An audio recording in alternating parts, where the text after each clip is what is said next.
Sometimes it feels like the noise around us just keeps rising, leaving little room to breathe.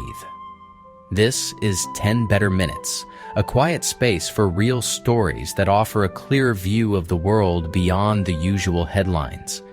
Here, we share recent moments that remind us of balance without ignoring the tougher parts of life. I am your host, Ian Rhodes, and I am glad you are here with me for a few minutes today. We will hear about a state-widening access to voting rights and a community helping pets and their people after an earthquake. But to begin, let us look at a story about a remarkable effort that helped thousands regain sight through free surgeries.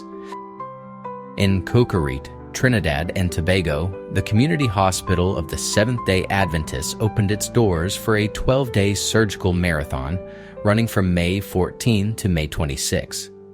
Thousands of people had been waiting for cataract surgery for years, or had been unable to get it because of the cost. Many also arrived without pre-surgical screening, so the team had to move with both care and efficiency from the very beginning. During the run, volunteers performed up to 450 cataract procedures per day, using a high-volume cataract surgery technique. Along with cataract operations, the program also treated pterygium, often called surfer's eye.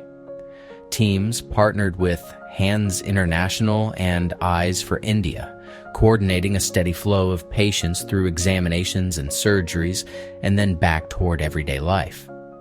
By the end of the May 14 to May 26 effort, 3,000 people received free cataract and pterygium surgery, and many regained clear vision quickly.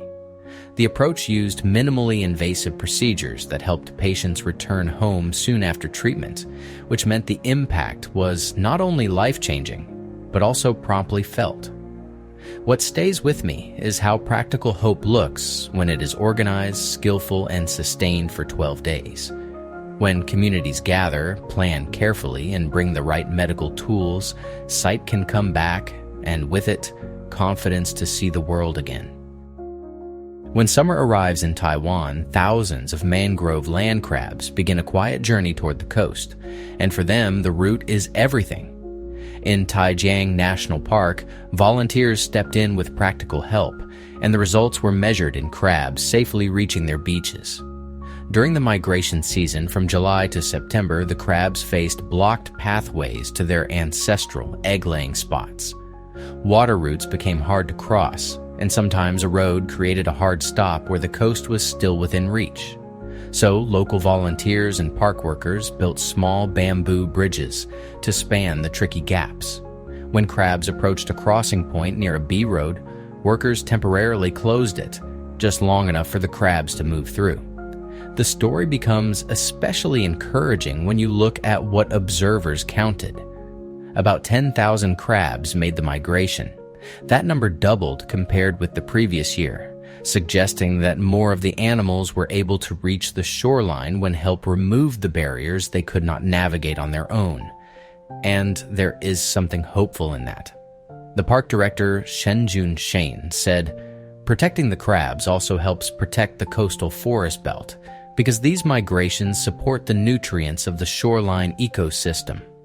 It is a simple reminder that kindness can be both hands-on and quietly powerful, turning a difficult journey into a possible one." Sometimes the smallest question, asked politely, can open a door you never expected. Dara, working at a Wendy's in Palm Beach County, Florida, rang a stranger's doorbell during her break. She was just looking for a quiet place to eat and get her thoughts together, and she asked if she could sit on the porch for lunch. Abigail Mwangulu, the homeowner, was surprised, but she said yes. She invited Dara to sit down, shared her porch space, and let the moment be simple and human. When Dara walked away, she carried something she did not have to earn, a little bit of ease. What is touching is how that porch lunch did not just end there. The exchange was captured on Abigail's Ring camera, then shared on TikTok, and the comments kept nudging Abigail toward Dara. The next day, Abigail went to the Wendy's where Dara works.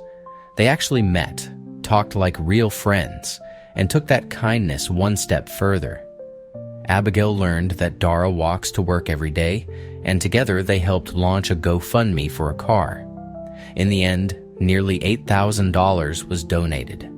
It makes you wonder how often we assume people will say no when sometimes they are ready to say yes right away. And even when it starts as lunch on a porch, it can grow into community, proof, and a little more safety for the road ahead.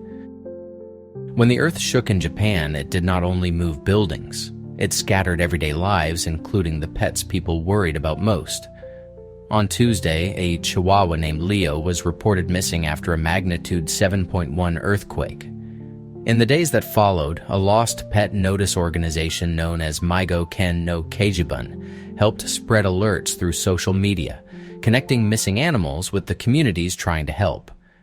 The network has about 150,000 members, and that steady stream of shared information made a difference.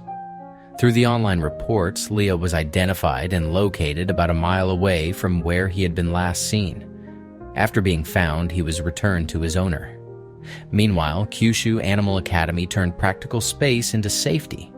The vocational school used its classrooms as makeshift pet shelters, providing a place for displaced pets to wait with people nearby. The school is currently housing about 20 pets and evacuees, and headmaster Ryunosuke Tokuda said they would watch how things unfold over the next few days until local government takes over. In another part of the same effort, a Shiba Inu named Go was also cited by the Kyushu Island chapter, with his owner Yosuke Matsuda waiting for further updates. It is a quiet kind of hope, built from messages, sightings, and shared attention. For many families, reunions like Leo's are not just outcomes. They are proof that care can travel farther than fear. It is easy to think of voting as something you either have or you do not.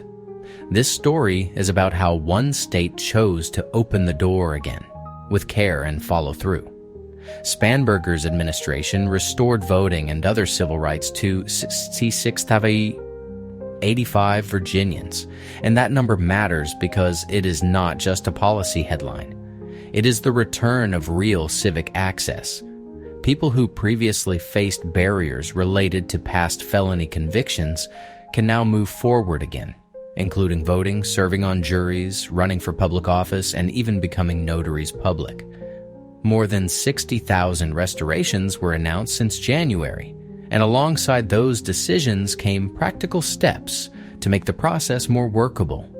The state brought back an application review path, started proactive outreach, and removed certain questions that officials said were unnecessary, so people could focus on the information that actually mattered. Secretary of the Commonwealth Candy Mundan King said her office reviews each restoration individually, with law enforcement verification of eligibility. That approach signals something steady and grounded. Not one size fits all, but attention to the details in each person's case. Looking ahead, early voting for the 2026 midterm elections is set to begin September 18th, with Election Day on November 3rd.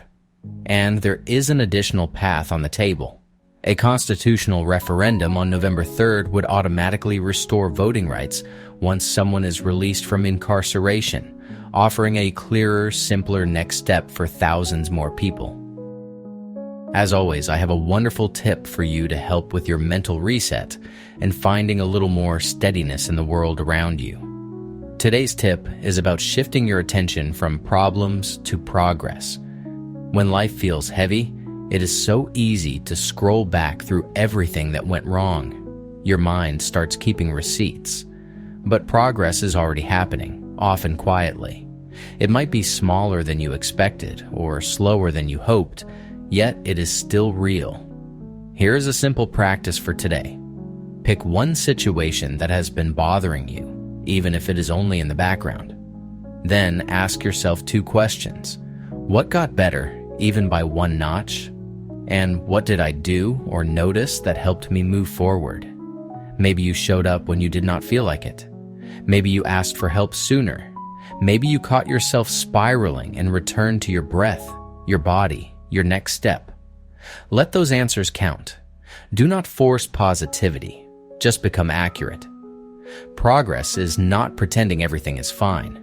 Progress is proof that you are capable, even in the middle of it.